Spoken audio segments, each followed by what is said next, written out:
بسم اللہ الرحمن الرحیم الحمد للہ رب العالمین والعاقبۃ للمتقین والصلاة والسلام علی اشرف الانبیاء والمرسلین محمد بن عبد اللہ الامین وعلی آلہ واصحابہ الطیبین الطاہرین اما بعد عن ابی مسعود عقبۃ بن عمرو الانصاری البدری رضی اللہ عنہ قال لما نزلت آیۃ الصدقة كنا نحامل على ظهورنا فجاء رجل فتصدق بشيء كثير فقالوا مراء وجاء رجل آخر فتصدق بصاع فقالوا إن الله لغني عن صاع هذا فنزلت الذين يلمزون المتطوعين من المؤمنين في الصدقات والذين لا يجدون إلا جهدهم متفق عليه۔ اس روایت کو نقل کرنے والے حضرت ابو مسعود عقبہ بن عمرو الانصاری ہے۔ نام ابو مسعود ہے۔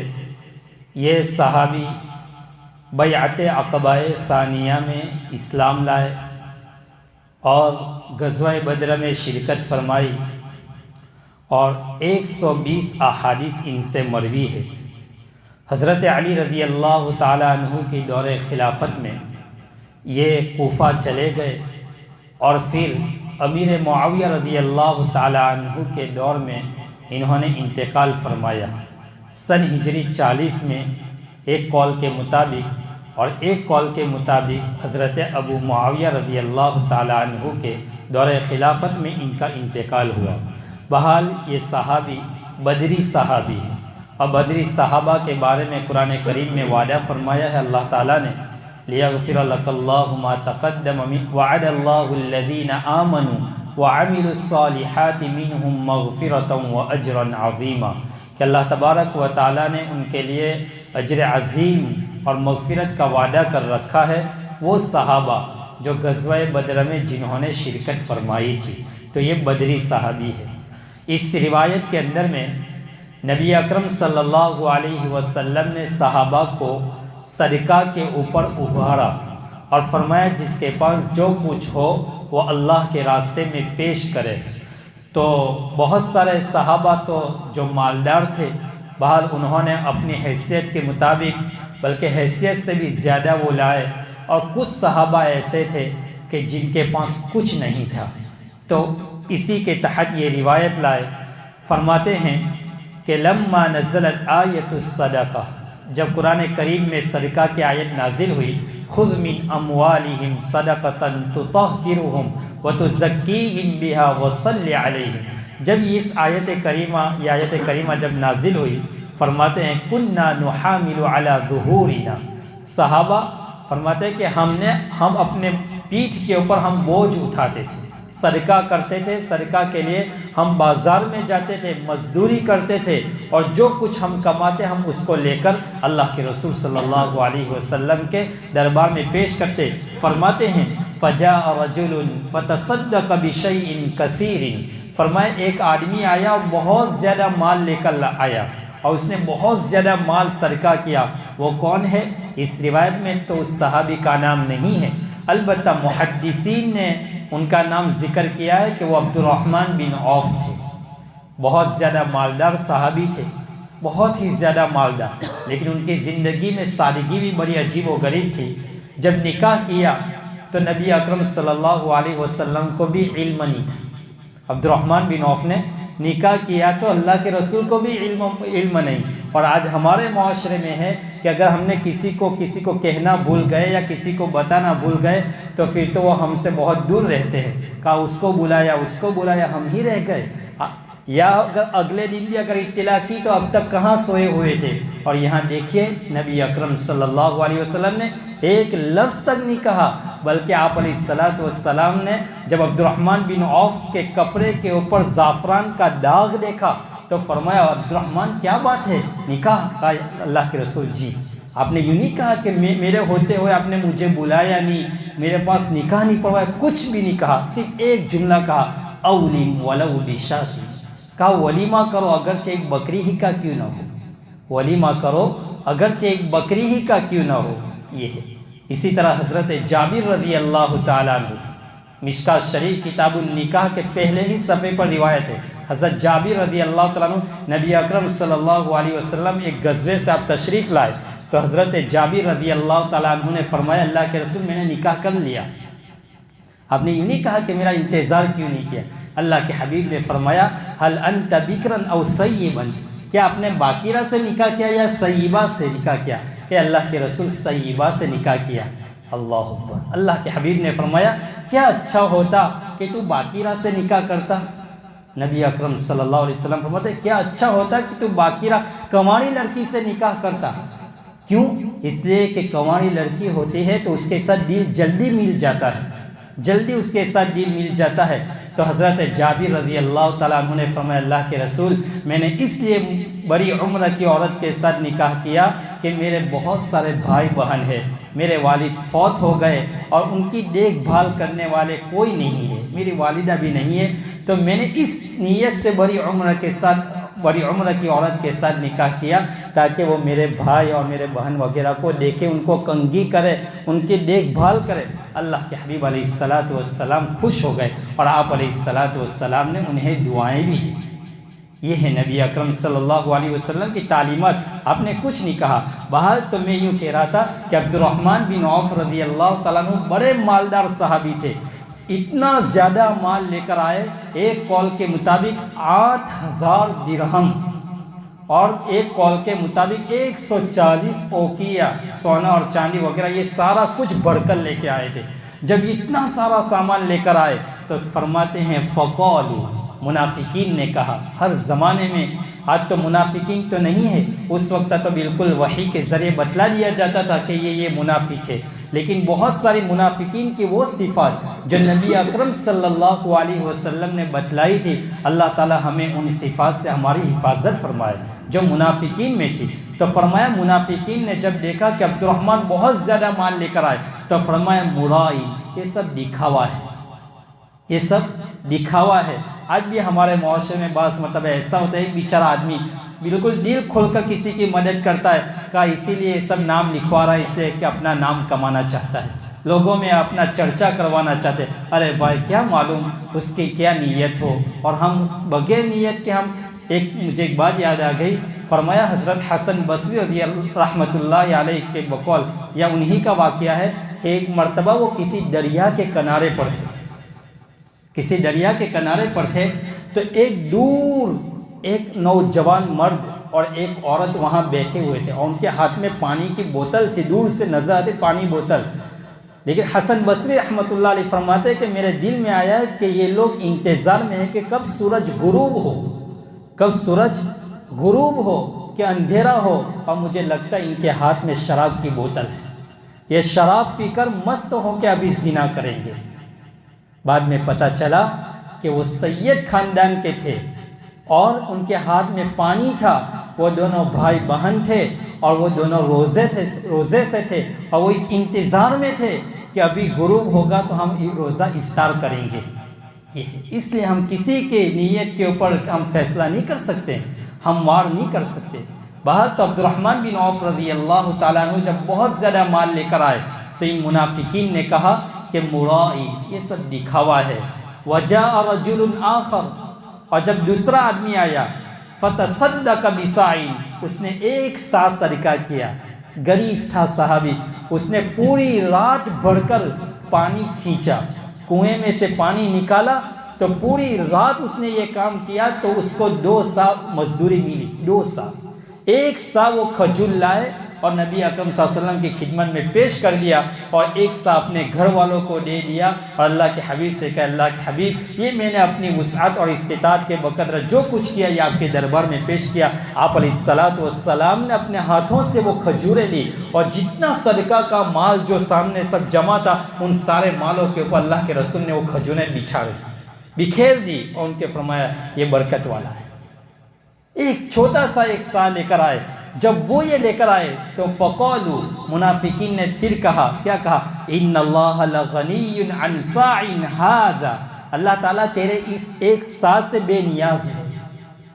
جو زیادہ لے کر آئے اس کو کہا مرائن، دکھاوا ہے، اور جو 1 سا لے کر آئے تو ان کے بارے میں کہا کہ اس سے تو اللہ تعالیٰ بے نیاز ہے، اللہ کو تیرے اس مال کی ضرورت نہیں ہے۔ تو منافقین کا کام ہی ایسا ہوتا ہے کہ وہ سچے اور اخلاص مومنین اور مسلمان کو اللہ کے راستے سے دور کرنا چاہتے ہیں، اور وہ چاہتے ہیں کہ یہ نبی اکرم صلی اللہ علیہ وسلم کی مجلس اور آپ سے دور ہو جائے۔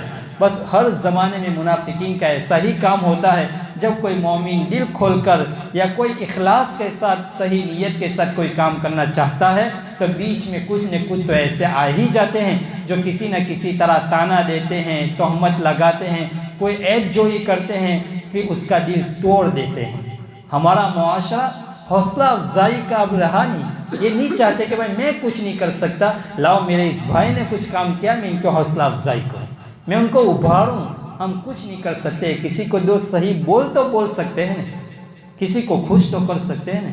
بہرحال تو یہ جو زیادہ لے کر آئے ان کو بھی تانا دیا، جو کم لے کر آئے ان کے بارے میں بھی اس طرح کا الفاظ کہا۔ تو اس وقت قرآن کریم کی آیت کریمہ نازل ہوئی، فنزلت الذين يلمزون المتطوعين من المؤمنين في الصدقات والذين لا يجدون الا جهدهم، کہ وہ لوگ تانا دیتے ہیں ان مومنین جو اخلاص کے ساتھ اللہ کی خوشنودی کے لیے صدقہ کرتے ہیں، خرچ کرتے ہیں، اور ان مومنین کو جو کچھ نہیں پاتے مگر اپنی محنت اور مزدوری میں سے جو کچھ وہ خرچ کرتے ہیں۔ جب اس آیت کریمہ نازل ہوئی اور اللہ تبارک و تعالیٰ نے صاف کر دیا کہ ان منافقین کا یہی کام ہے کہ وہ ہمیشہ تانا اور تشنیع کرتے ہیں، تمہیں ان کی بات کی طرف توجہ دینے کی ضرورت نہیں ہے بلکہ تم کام کرتے رہو۔ مفتی سعید صاحب پالنپوری دارالعلوم دیوبند کے شیخ الحدیث جو کورونا کے وقت انتقال ہو گیا، بہت زبردست اور بہت زیادہ کام کیا۔ جب مفتی صاحب نے ترمذی شریف کی شرح لکھی تحفۃ العلمائی، اور مفتی صاحب دابیل کی شورا میں بھی تھے مدرسے کے، جب مفتی صاحب یہاں آئے تو کسی نے مفتی صاحب سے کہا کہ مفتی صاحب آپ نے جو تحفۃ العلمائی کی جو تحفۃ العلمائی جو شرح لکھی ہے ترمذی شریف کی، فرمایا فلاں آدمی نے اس کے اوپر یہ کلام کیا، فرمایا میں کسی کی بات کے اوپر توجہ نہیں دیتا، اگر توجہ دینے جاؤں گا تو پھر میں کچھ کام نہیں کر پاؤں گا۔ کہا لوگوں کا کام ہے بولنا، ہمارا کام ہے کرتے رہنا۔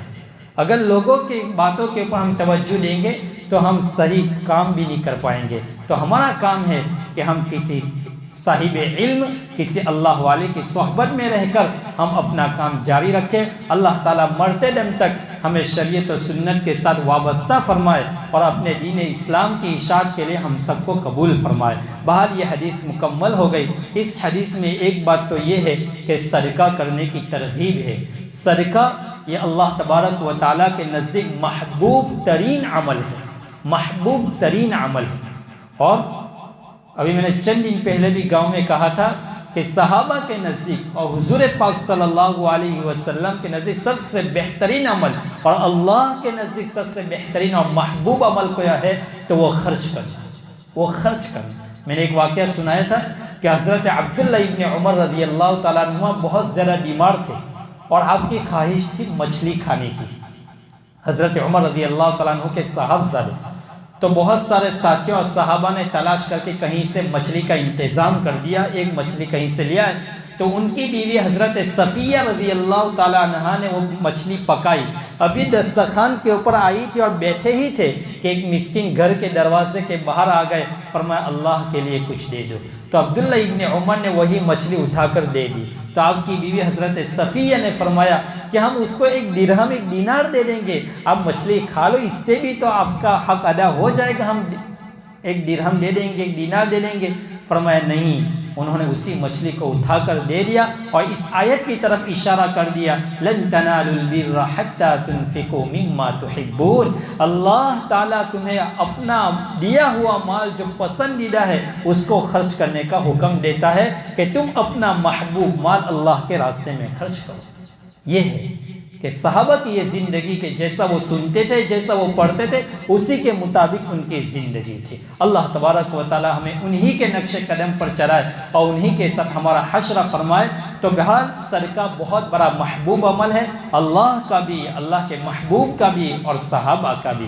صدقہ کرنے سے دل نرم ہو جاتا ہے، صدقہ کرنے سے اللہ کی رحمت ہماری طرف متوجہ ہو جاتی ہے، صدقہ کرنے سے آفات ختم ہو جاتی ہے، صدقہ کرنے سے قبر کا عذاب تک دور ہو جاتا ہے اور قبر کے عذاب کی سختی بھی دور ہو جاتی ہے، اور صدقہ کرنے سے قیامت کا جو خطرناک جو ہولناکی ہے اللہ اس کو بھی ختم کر دے گا اگر آپ دنیا کے اندر میں صدقہ کا اہتمام فرمائیں گے، اور صدقہ سے مال میں کمی نہیں ہوگی۔ یہ میرے اور آپ کے حبیب محمد رسول اللہ صلی اللہ علیہ وسلم نے فرمایا کہ صدقہ کرو، اگر کمی ہوگی تو تم مجھے کہنا۔ فرمایا صدقہ سے کمی نہیں، یہ اس کے اندر میں اللہ اضافہ ہی فرما دیں گے، اضافہ ہی فرما دیں گے۔ اور ہمارے اکابرین کا اس کے اوپر بہت زیادہ معمول تھا۔ حضرت شیخ زکریہ رحمۃ اللہ علیہ کے صاحبزادے پیر طلحہ رحمۃ اللہ علیہ، جب ان کے اہلیہ بیمار تھے اور ڈاکٹروں نے بہت کئی لاکھ روپے کا یہ اتنے لاکھ روپے ہوں گے یہ وغیرہ، تو وہ گھر لے آئے تھے اور ڈاکٹروں نے بھی منع کر دیا تھا۔ تو حضرت شیخ یونس صاحب رحمۃ اللہ علیہ اس وقت حیات تھے اور یہ بھائی جان کہا کرتے تھے۔ تو فرمایا کیا ہوا؟ فرمایا ڈاکٹروں نے اتنے لاکھ روپے لیے اور اس طرح علاج ہوا، اور پھر کہا کہ تم نے اللہ کے لیے بھی کچھ دیا؟ کہا تم نے اللہ کے راستے؟ کہا اتنا دیا۔ ارے کیا، جب ڈاکٹروں کو تو اتنے لاکھ دیے اور تم نے اللہ کے راستے میں اتنے؟ فرمایا لو یہ میری طرف سے۔ تو 50,000 روپے حضرت شیخ نے دیے، میرے خیال سے 50,000، اور فرمایا اس میں دوسرے تم ملاؤ اور اللہ کے راستے میں دے دو۔ وہ دینا تھا کہ اللہ تعالیٰ نے فوراً یا کچھ دنوں میں ہی اللہ تعالیٰ نے شفا دی۔ تو یہ ہے صدقہ کی برکت۔ اللہ تبارک و تعالیٰ ہمیں صدقہ کرنے کا اہتمام کرنے کی توفیق نصیب فرمائے، اور ان حدیث کے اوپر ہمیں عمل کرنے کی توفیق نصیب فرمائے۔ وصلی اللہ علی النبی الکریم۔ بسم اللہ الرحمن الرحیم۔ اللہم صلی علی سیدنا محمد وعلی آل سیدنا محمد وبارک وسلم۔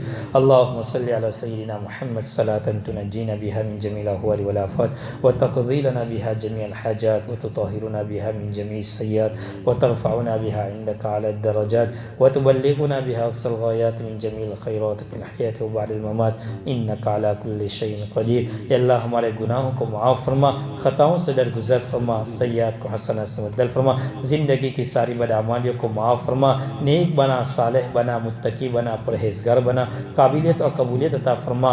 اللہ ظاہری باطنی فتنوں سے ہماری حفاظت فرما، داخلی خارجی فتنوں سے ہماری حفاظت فرما۔ اے پیارے اللہ ہماری تمام ضرورتوں کو آپ اپنے خزانہ غیب سے پوری فرما۔ اللہ اس سارے مجمع کو قبول فرما، ان سارے بندوں کو قبول فرما، سب کی مغفرت فرما، سب کی مغفرت فرما، سب کی ضرورتوں کو آپ اپنے خزانہ غیب سے پوری فرما۔ ہم سب کو عافیت والی زندگی نصیب فرما، چین سکون والی زندگی نصیب فرما، تیری رضا والی زندگی نصیب فرما۔ ہمارے اکابرین جو اس وقت بیمار چل رہے ہیں اللہ سب کو شفاء کلیہ بھی نصیب فرما۔ حضرت مفتی احمد صاحب خان پوری دامت برکاتہم العالیہ یا اللہ اس وقت سخت علیل چل رہے ہیں، اللہ ان کو شفاء کاملہ عاجلہ دائمہ مستمرہ نصیب فرما۔ ان کے سائے کو ہمارے اوپر امت پر تادر قائم فرما، یا اللہ ان کے سائے کو ہمارے اوپر امت پر تادر قائم فرما۔ ان کے فیوز و برکات سے ہمیں مالا مال فرما، اے اللہ ان کے فیض سے ہمیں محروم نہ فرما، اے اللہ ان کی عمر میں برکت نصیب فرما۔ ہمارے جتنے بھی اکابرین موجود ہیں اس وقت حیات ہے، سب کی عمر میں اللہ برکت عطا فرما دیجئے۔ اے اللہ مدارس کی، مساجد کی، خانقاہوں کی، دعوت و تبلیغ کی اے اللہ حفاظت فرما، اے اللہ حفاظت فرما، اے اللہ حفاظت فرما۔ ہماری دعاؤں کو قبول فرما، اس مبارک سلسلے کو ہمیشہ کے لیے قبول فرما۔ اے اللہ جو اس مجلس میں آ جائے کسی کو خالی ہاتھ واپس مت لوٹائیے۔ اے اللہ تیرے نبی کی زبان مبارک سے نکلے ہوئے مبارک الفاظ ہے، اللہ اس کی برکت سے اے اللہ آپ ہمارے اپنے شان ربوبیت کی طرف سے اپنے شان ربوبیت کے ذریعے ہم سب کی تربیت فرما لیجئے۔